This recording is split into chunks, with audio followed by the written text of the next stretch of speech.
Hello everyone, online classes, class 6, subject science, chapter 4, kinds of materials. सामग्री के प्रकार. We see a wide variety of objects around us. These objects have different shape, size and colors. They are also made of different materials. Some objects are made of paper, wool, others are made of soil or mud. Some might be made of plastic, wheel, others are made of glass, wood, metal, fibers, steel and leather are some more examples of materials. हम अपने आसपास विभिन्न प्रकार के वस्तुओं को देखते हैं. इन वस्तुओं को अलग अलग आकार और रंग होते हैं. वह विभिन्न सामग्रियों से भी बने होते हैं. कुछ वस्तुएं कागज़ से बनी होती हैं, जबकि अन्य मिट्टी या बनी होती हैं. कुछ प्लास्टिक से बने हो सकते हैं, जबकि कुछ कांच से बने हो सकते हैं. जैसे लकड़ी, धातु, फाइबर, स्टील और चमड़ा सामग्री के कुछ और भी उदाहरण हो सकते हैं. Objects, lights, pencil, chair, table, door etc. are made of wood. Book, duster, pencil box etc. are rectangular in shape. We can group these objects on the basis of pencil, कुर्सी, मेज, दरवाज़ा आदि वस्तुएं लकड़ी की बनी होती हैं. पुस्तक, डस्टर, पेंसिल बॉक्स आदि आकार में आयताकार होते हैं, रेक्टेंगुलर होते हैं. हम इन वस्तुओं को इस आधार पर समूहित कर सकते हैं. Materials they are made of and सामग्री वह से बना रहे हैं और देयर शेप उनके आकार. The process of grouping thing on the basic of some criteria is now as classification. Let's now do an activity to understand grouping of object more clearly. कुछ मानदंडों के आधार पर चीज़ों को समूहीकृत करने की प्रक्रिया को वर्गीकरण के रूप में जाना जाता है. आइए हम वस्तुओं को समूहन को और अधिक स्पष्ट रूप से समझने के लिए एक गतिविधि करें. Materials. A substance which is used for make different objects is called materials. An object has to be made from a suitable materials. This materials is choose depending of the use of the object. For example, utensil used to cook food cannot be made from paper. They have to be made of some metal. For example, copper. In the some bake cloth cannot be used to store water since it has pores. So water can be kept in glass, steel, copper or any other metal container. It can also be kept in earthen pot, सुराही और घड़ा.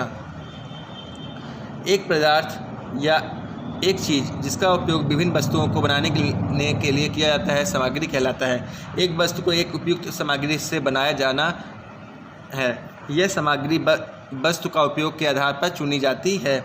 उदाहरण के लिए खाना पकाने के लिए उपयोग किए जाने वाले बर्तन कागज़ से नहीं बनाए जा सकते. उन्हें कुछ धातु से बना होना चाहिए. उदाहरण के लिए तावा. उसी तरह पानी को स्टोर करने के लिए घड़ा. कपड़े का इस्तेमाल नहीं किया जा सकता. पानी को स्टोर करने के लिए कपड़े का इस्तेमाल नहीं किया जा सकता क्योंकि इसमें छिद्र होता है. तो पानी को ग्लास, स्टील या तावा या किसी अन्य धातु के कंटेनर में रखा जा सकता है. इसी मिट्टी के बर्तन, सुराही या घड़े में भी रखा जा सकता है. Therefore, we choose a materials to make an object depending upon its properties and the purpose for which the object is to be used. इसलिए हम किसी वस्तु को उसके गुणों और उस उद्देश्य के आधार पर बनाने के लिए चुनते हैं जिसके लिए वस्तु का उपयोग किया जाना चाहिए. Properties of materials. Appearance.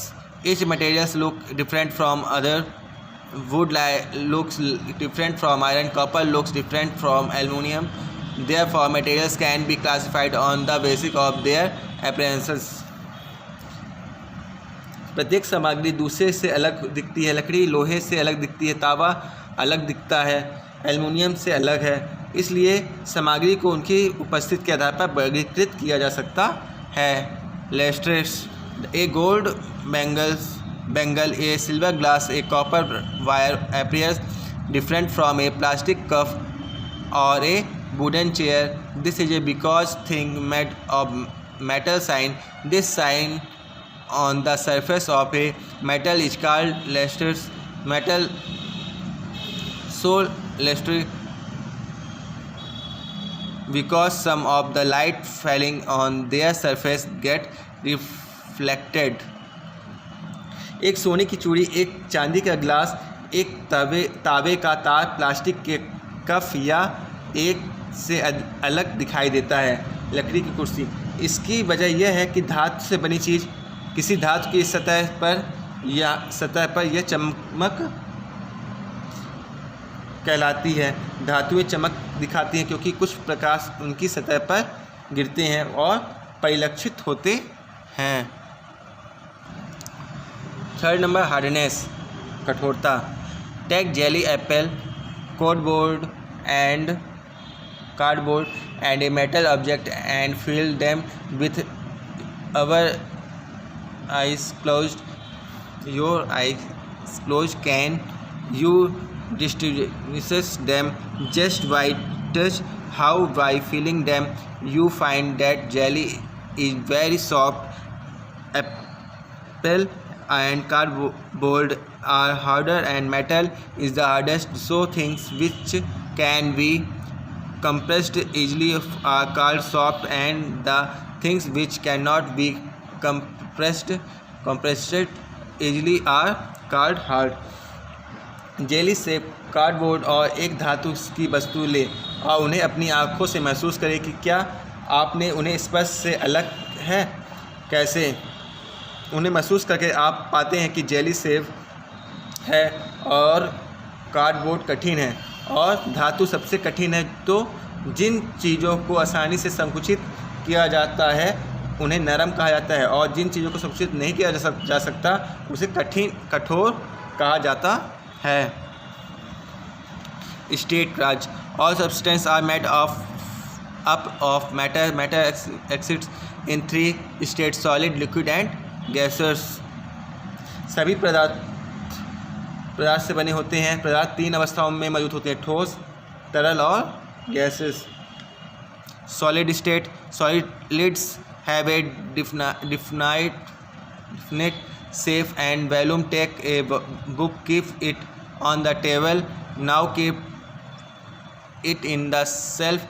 You will see that its volume and shape does not change. ठोस अवस्था, ठोस का एक निश्चित आकार और मात्रा होती है। एक किताब ले लो, जिसे अभी रखो, इसे सेल्फ में रखो, आप कहेंगे कि इसकी मात्रा और आकार नहीं बदलता है। Liquid state, liquids flow, liquid change shape but not volume.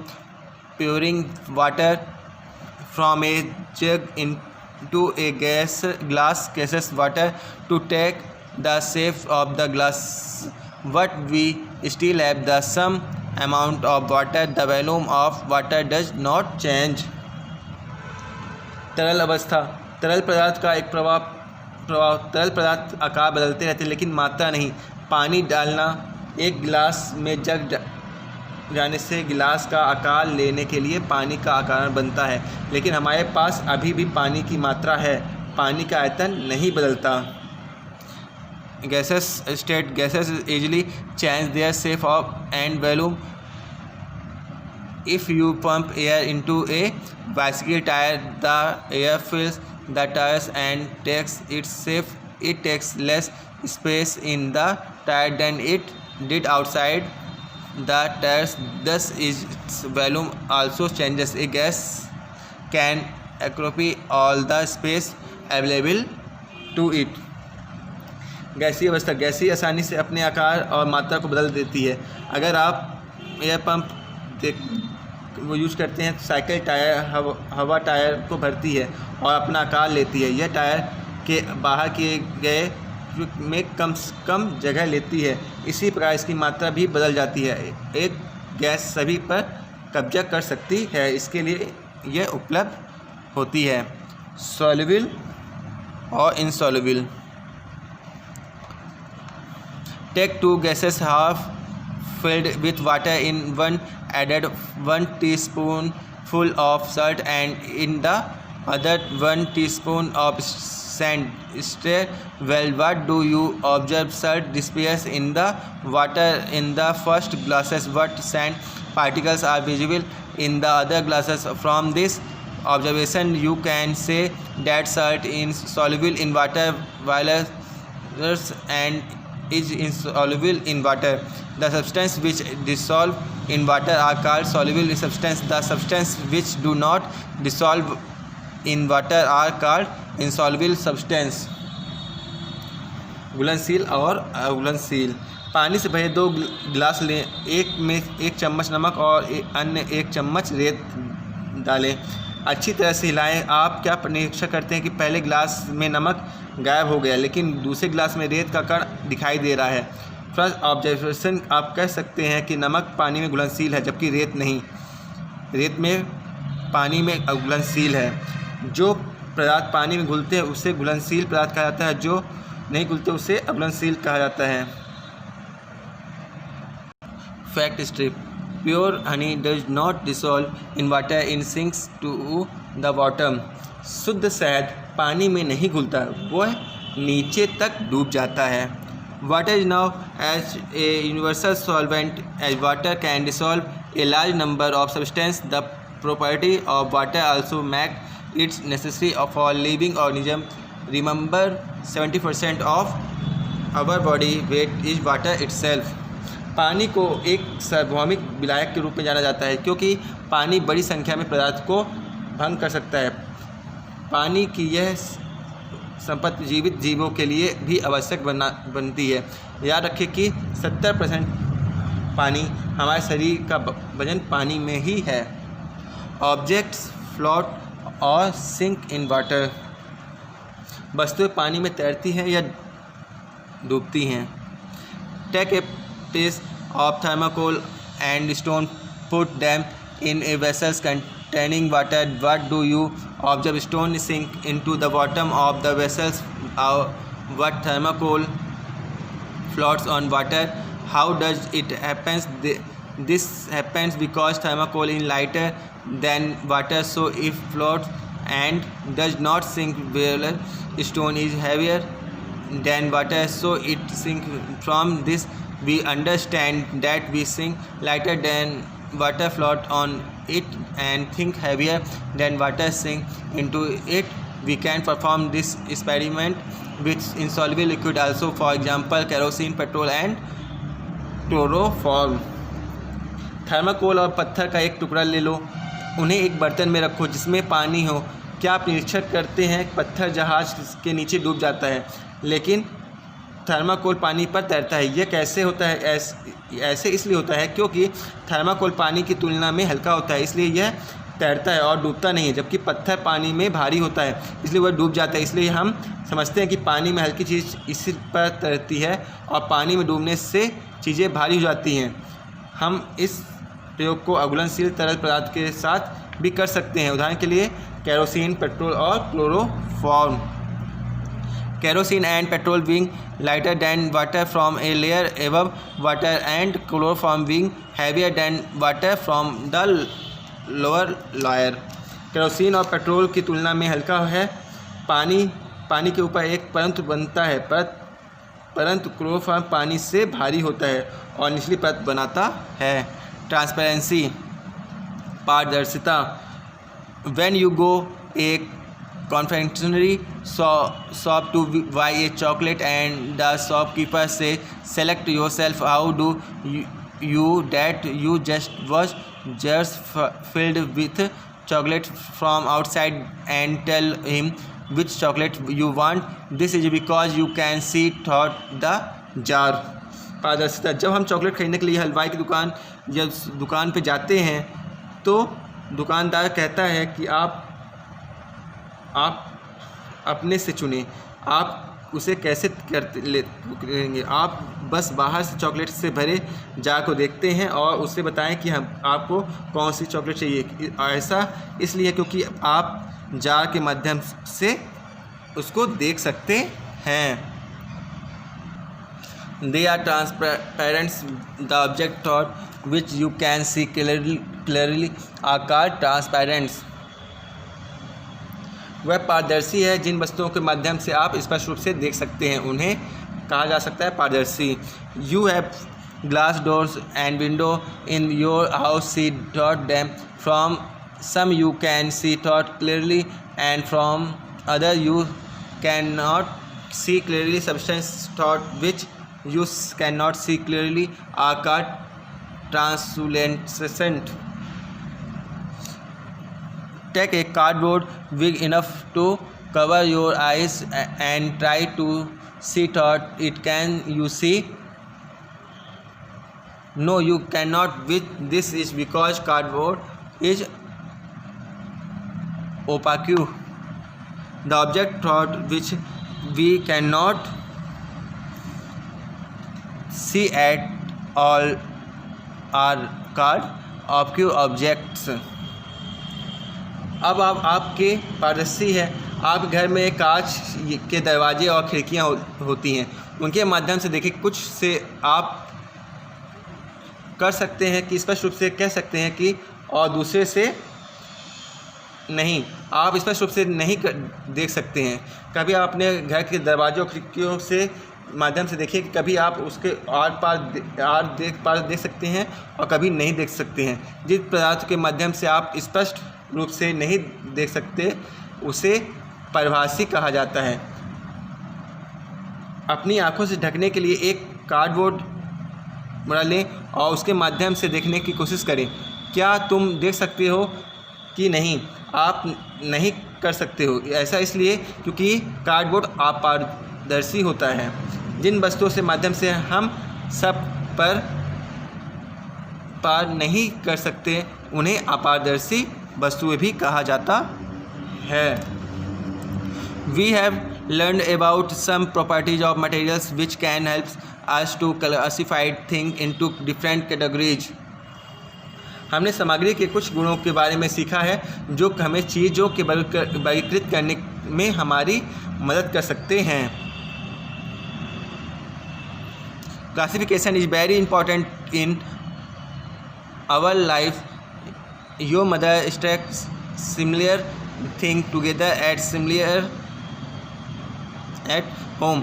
For example, the clothes are at one place but the shoes are kept at a separate places. Similar in a supermarket, all food items are stacked in group. You will find all types of biscuits on one shelf, pulses on another shelf, and cold drinks on a different rack. The classification helps us locate things easily. Classification also helps scientists to study different materials and their properties systematically. हमारे जीवन में वर्गीकरण का बहुत बड़ा महत्व है। आपकी माँ समान चीज़ों को एक साथ ढेर कर सकती हैं, घर में इकट्ठा रखती हैं। उदाहरण के लिए कपड़े एक जगह पर हैं लेकिन जूते एक अलग जगह पर रखे गए हैं। यह वर्गीकरण हम सरसरी। इसी तरह एक सुपरमार्केट में जब आप जाते हैं तो सभी चीज़ अलग अलग जगह पर एक रहती हैं। सभी खाद्य पदार्थों का समूह को में ढेर किया जाता है। आपको एक शेल्फ पर सभी प्रकार की बिस्कुटें, एक रैक पर सभी बिस्कुटें मिलेंगी, दूसरे शेल्फ पर पूरी दालें लगी रहेंगी और एक अलग रैक पर कोल्ड ड्रिंक लगी होती हैं। तौर पर चीज़ों को पता लगाने का मदद और हमें पता लगाने में हमारी मदद करता है। वर्गीकरण से वैज्ञानिक का अध्ययन करने में भी मदद मिलती है। विभिन्न सामग्री और उनके गुणों को व्यवस्थित रूप में व्यवस्थित करती है। Thank you.